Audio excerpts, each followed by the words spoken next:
মোটামুটি এরকম, তাকে ফেরত না দিলে মাননীয় প্রধানমন্ত্রী যাচ্ছেন না। আপনাদের তো নতুন দেখেন এখানে কোনো কন্ডিশন আমরা দিচ্ছি না। মানুষ হত্যা করে ভারতে গেছে, তার প্রতি আমাদের জুডিশিয়াল প্রক্রিয়ার একটা আউটকামও আছে।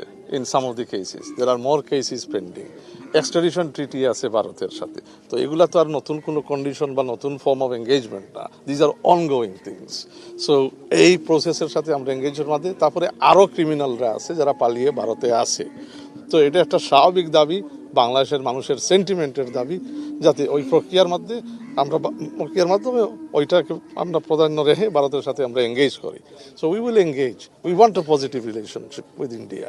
কেন রাখবো না? আমাদের নেইবার, উই শুড একটা ওয়ার্কিং রিলেশনশিপ থাকবে, কিন্তু আমাদের ন্যাশনাল ইন্টারেস্টকে শুধু ভারত না, কোনো দেশের সাথে ন্যাশনাল ইন্টারেস্ট কম্প্রোমাইজ করে তো আমরা কিছু করতে পারি না।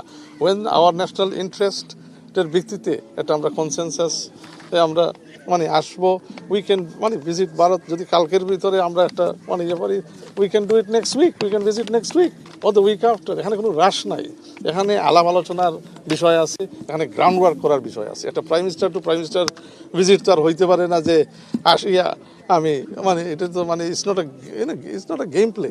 এখানে তো দুই heads of government will meet, there needs to be some ground work. তো we are doing that.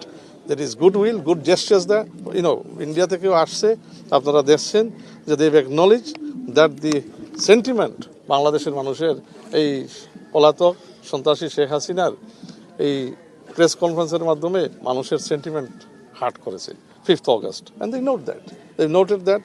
It's a good start. এখন দেখি বাকি আলোচনা একটু প্রোগ্রেস হোক, এবং আলোচনার ভিত্তিতে আমাদের ন্যাশনাল ইন্টারেস্টের ভিত্তিতে আমরা অবশ্যই যাব যখন দ্য টাইম ইজ রাইট।